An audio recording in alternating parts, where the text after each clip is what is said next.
this morning?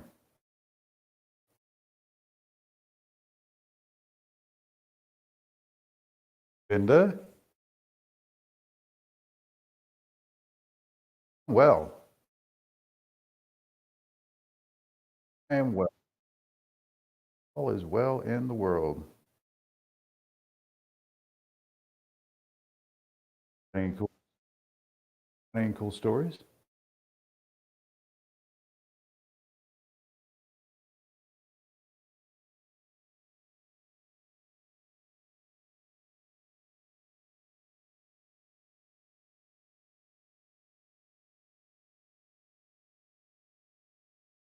Mm-hmm.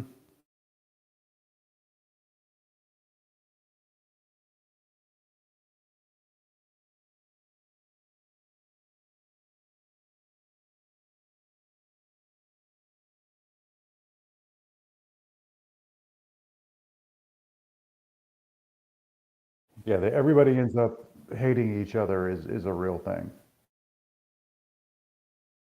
Like a real thing. You're not doing barbecues with the neighbors anymore? None of that going on?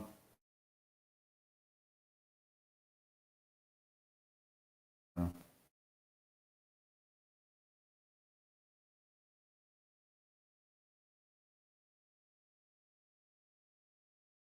Mm-hmm. Mm-hmm.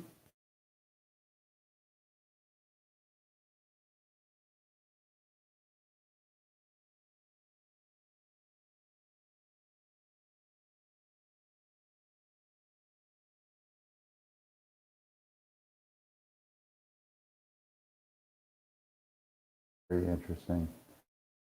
Well, so this morning, we had some data. Uh, Jobs, people are not filing for unemployment, not at the clip that the Fed is looking for. Manufacturing did take a little bit of hit over there. Philly Fed, it did take a hit. Input costs are still high and elevated over there, which is weird. I posted a bunch of charts earlier this morning from the Wall Street Journal, kind of going through crude, uh, different commodity prices, that kind of stuff. I think it's worth taking a look at, especially when you start getting into corn and wheat. Uh, those prices in the vast majority of commodities have completely rolled over, but yet we're not seeing any type of a move on to the consumer, which we all know why that is. Some people don't want to acknowledge why that is, but it is what it is.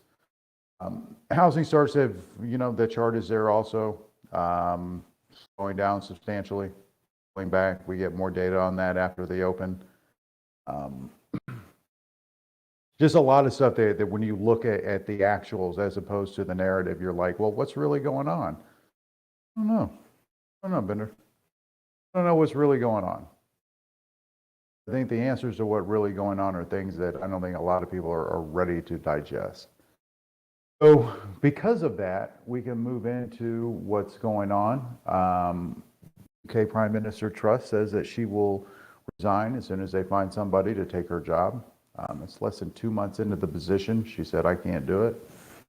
Um, Weird, odd, strange. Um, Really, we're in this position now to where the narrative is what it is. We have to go back to charts. We have to go back and look and say, okay, where are we? I can say about flow, flow is not overly bearish right now. Flow is most certainly not bullish.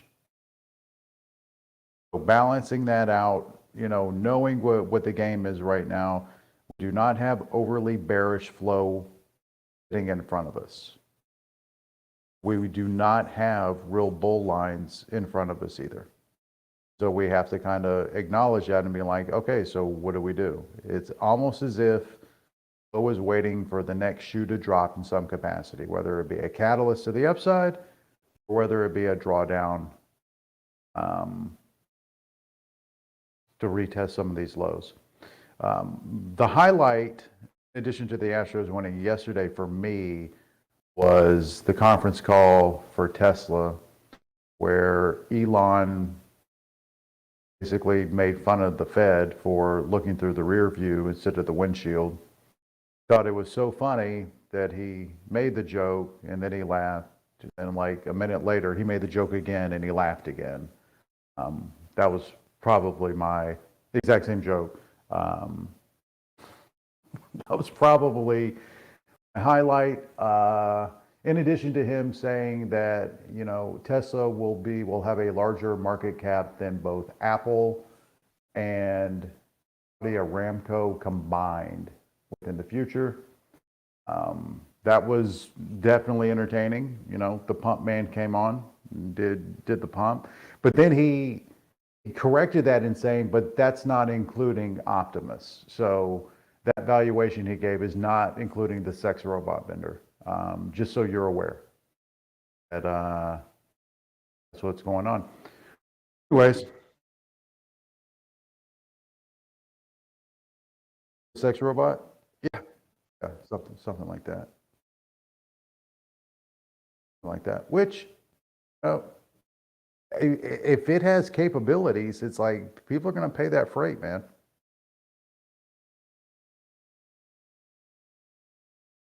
It's like if it has capabilities, if it can look, if it can do dishes, if it can mow the yard, if it can do like that kind of stuff, if it can get into your Tesla and go grocery shopping for you, um,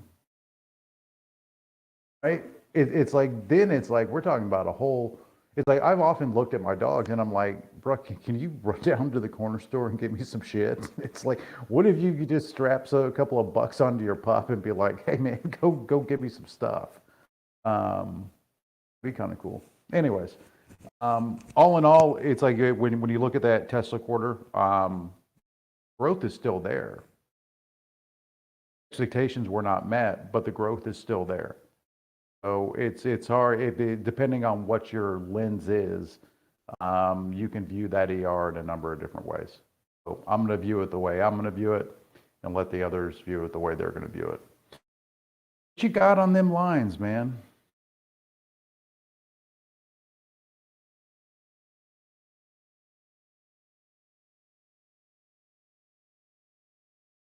Oh, well, that's good. So nothing's changed.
Neat, really neat.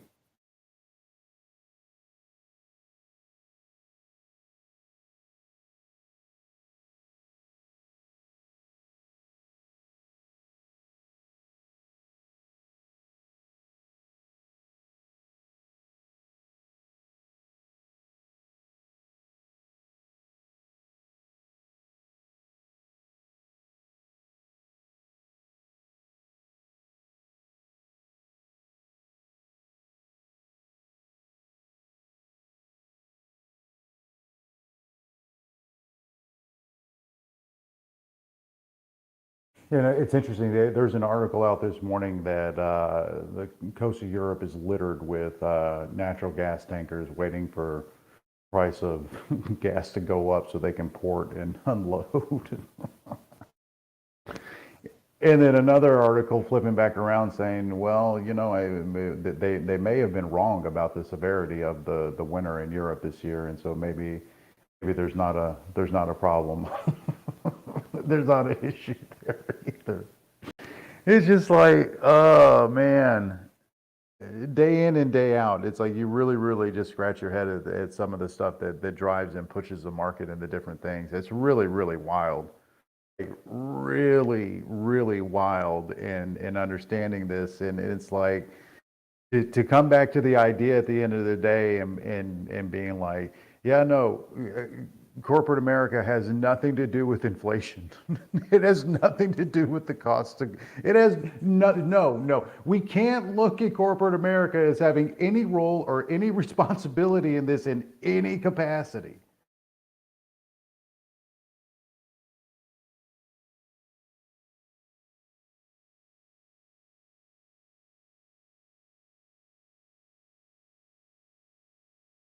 Hmm.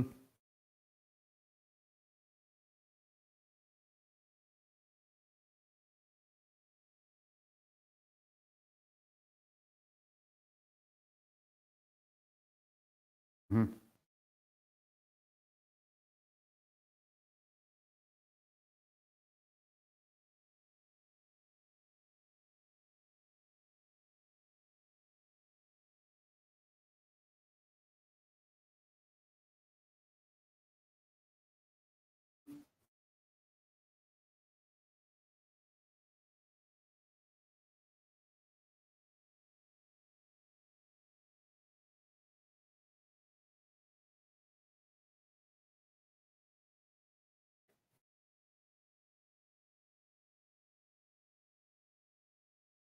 Look, it's like the thing is I don't blame the corporations for maximizing their bottom line. I don't in any capacity.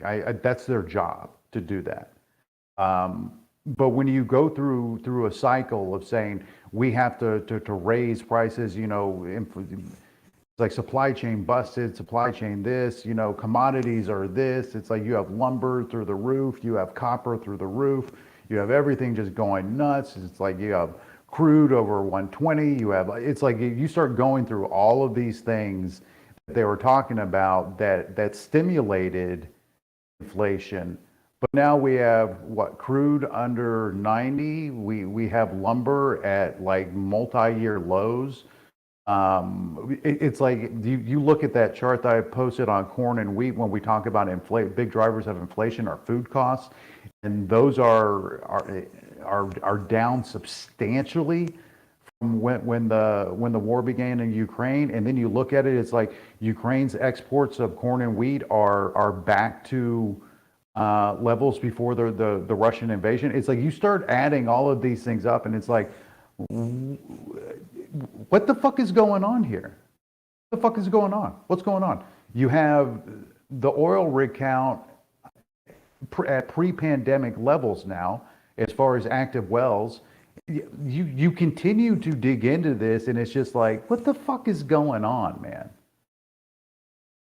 Like, what's going on? It's like, because well,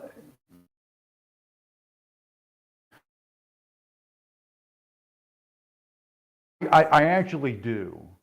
Do you want it real quick? Okay.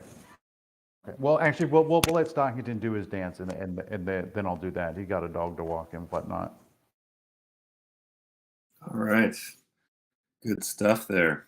All right, I'll jump into levels here. Did some little updates, got the charts in here. Nvidia, I'm going to be looking at this line 122.1 for upside, and then to the downside, there was a dark pull from yesterday, 118.94 for potential put trigger. Netflix, be watching where it stalled out at the ER and yesterday at this 279.08, 279.1 area, and then I had a line 268 flat, potential downside on the Netflix.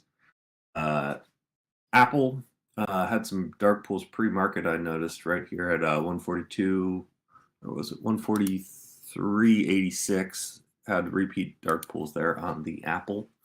So I'll be watching that for upside. And then there was a smaller one, 142.45, that's bouncing on pre-market. Tesla was one I was just waiting for the ER to finish up so I could get levels going. So um, had pre-market support as a put trigger, 207.4 for downside. It's sitting on a dark pool right now at 209.24.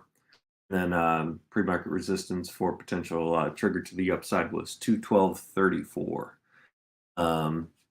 That's what I got for the list. And then I'll just drop this in here for the dark pools that stood out to me after the close last night.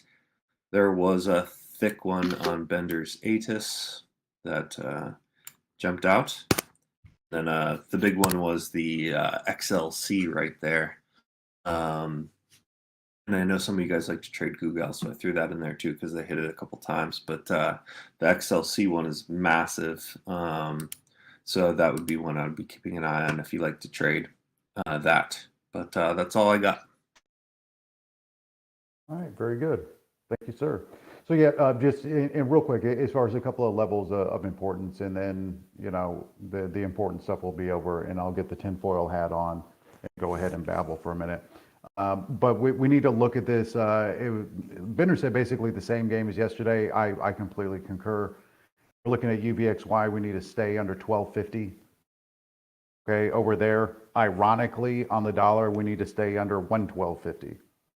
So that's what we have. In order for bull to have a shot, we need the dollar under 112.50. We need UVXY to stay under 12.50.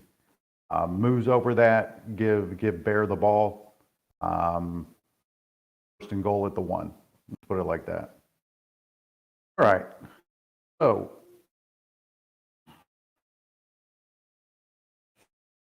you have to go back in time here, Bender. If we go back in time.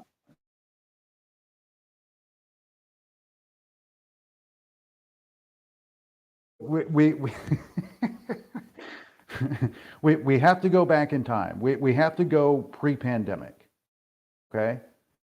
We have to go back to there.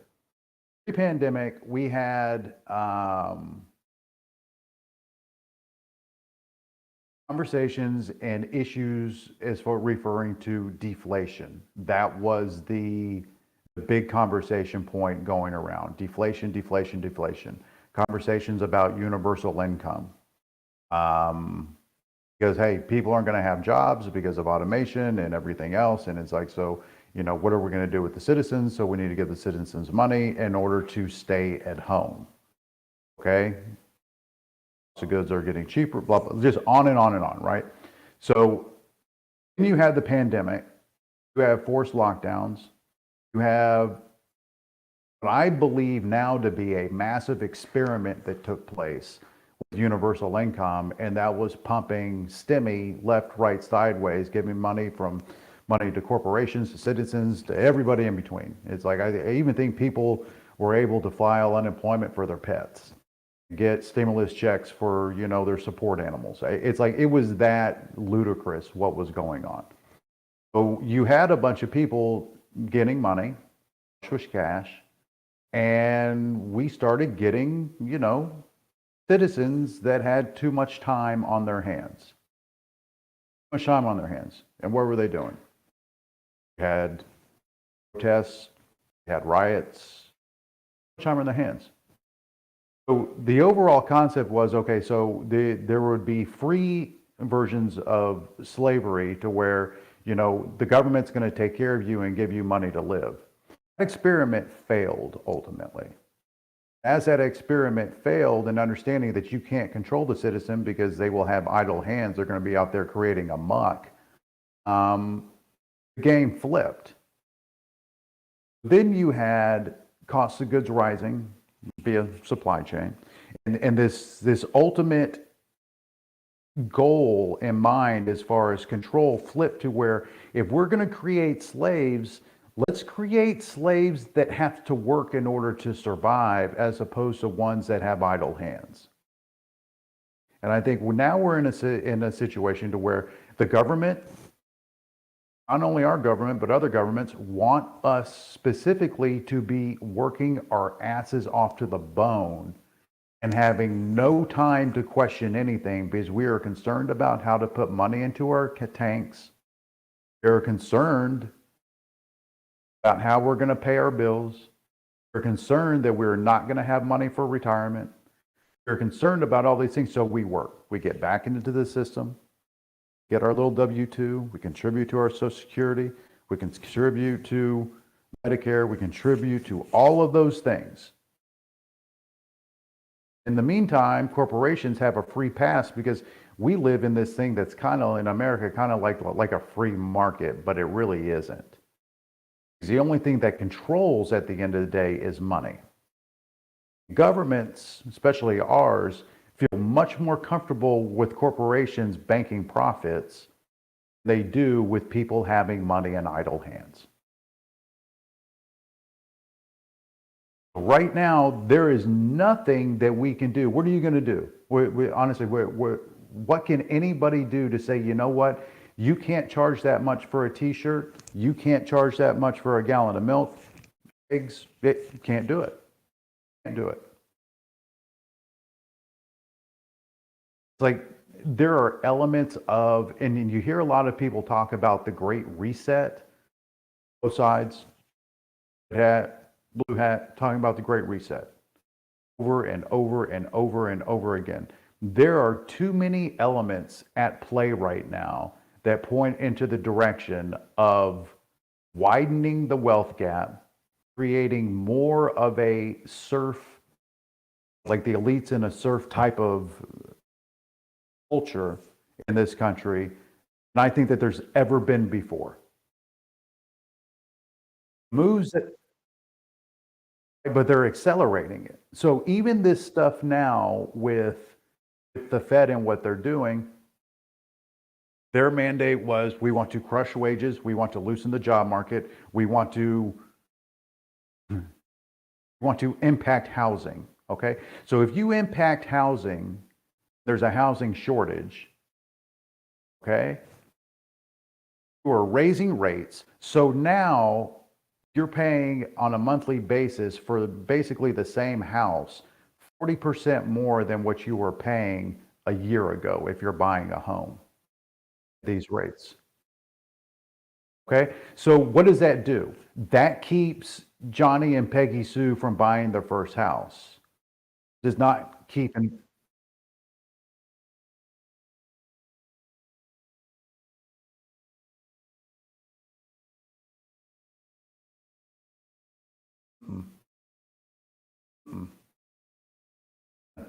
No, no, because what you now have happening, you no longer have an aggressive housing market, but you have investment firms able to come in here and play scoop.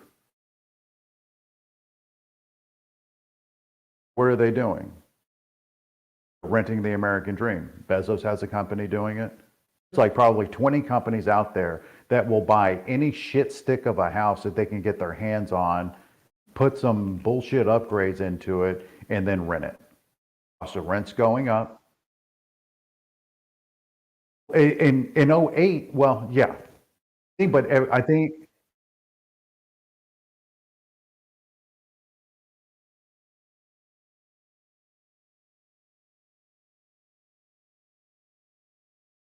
hmm,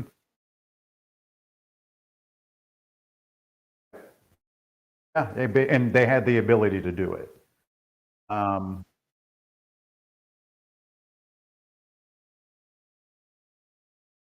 just like, look, JPM says, how much do they have sitting there in cash? Truly, Blackstone came out. Is it something like 300 and something billion sitting on the sideline, ready to lock and load? It's like, look, so much of this stuff is engineered towards control. The only way you can truly control, especially Americans, is with money. The only way you can control Americans is with money. And right now, their goal is, whether they want to admit it or not, they are forcing a recession to force people back into the fold. Get back in line. You had it too good. We tried. You just aren't going to act right.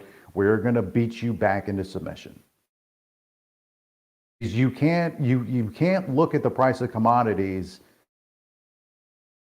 even the cost of crude at this point, and project that out up against what we're currently paying both at the pump and what we're paying for a bag of Doritos. Shit just doesn't jive. When some motherfucker wants to tell me that I'm paying more for Coca-Cola because they ran out of bubbles. It's like, you're fucking crazy. Fucking crazy. The shortage on bubbles.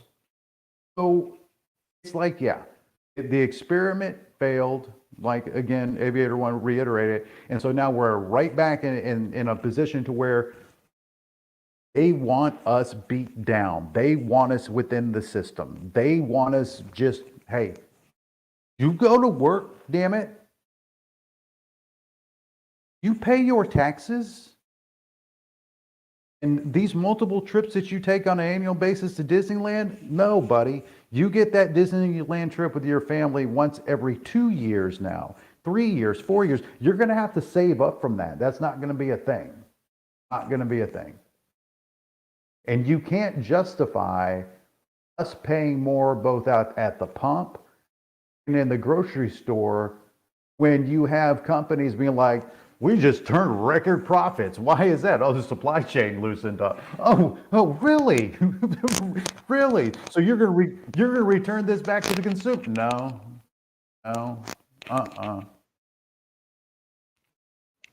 Yeah, no. There's been one CEO that said yes, absolutely, that they're going to do that. One CEO who has said that point blank. That was Elon. He said it again yesterday. It's like you just can't you cannot get your brain to be like, yeah, no, that makes sense. Especially when you want to talk about the actions of the Fed. They want to crush wages when wages have lagged inflation for the last 40 years. That's fact. You want to reduce wages. You want to keep the cost of goods basically where they are, whether you admit it or not. There is no policy being directed at corporations in order to bring down prices. It's all directed completely at the consumer. The consumer doesn't control the prices. We can't stop filling up our gas tanks. We can't stop going to the grocery store. We have to. It's like somebody please tell me that I'm wrong. Please tell me I'm an idiot. Please tell me, else you're so fucking stupid. You have no idea what you're talking about. This is absolutely ridiculous. I don't know that you can because you don't have any math to back it up. Actually have the math. Speaking of which, you know who reached out to me on the Twitter yesterday, Bender? My good friend Bobby Axelrod. He tried to troll me. Well, he tried to troll me at first. And I had to remind him of what the argument that he and I actually was. And I invited him to do an episode of a podcast with me.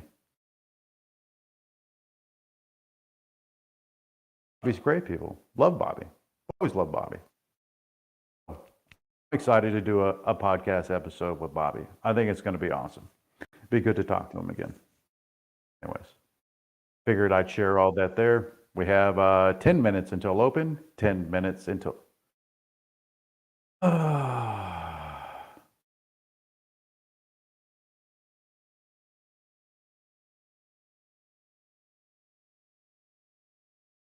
right, so apparently I'm an asshole, Bender, but my statements are not factually wrong. That's good. I'll take that. That works. Yes, Moby. If you read what I wrote, Bobby yesterday, and what I've said in here a couple of different times, okay? He was right, okay? I was wrong. See how that works? See how easy that is when you can actually acknowledge something? So what he was right about, because we weren't arguing about whether or not the Fed moving aggressively would hurt the economy and the market. We weren't arguing about that. We were actually arguing, again, Moby, you will have to remember and have to use your big brain. Hard as a Mets fan, but you're going to have to do it. We were arguing about whether or not the Fed was stupid enough in order to do it. He said the Fed was stupid enough to do it. I was like, there's no way that the Fed could be this fucking stupid, take the stick to the American people. No fucking way. He was right. I was wrong. See that? See how that works in life sometimes? Where you can actually find something that, you know what, that you got wrong, and you can, as a man, stand up and be like, you know what, I got it wrong.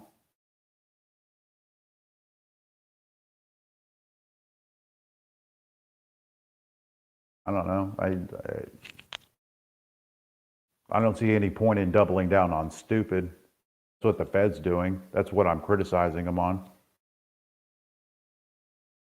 That's what I see a lot of people. I see it in sports all the time, see it in politics all the time. We're still trying to figure out an immigration plan after 40 years. It's like, honestly, you can't admit that you're wrong. You can't admit, you know, the pieces of the puzzle. Then what the fuck are you as a person? Who are you? You have no credibility, in my opinion. Zero credibility if you can't acknowledge when you're wrong. I think it's okay to say it.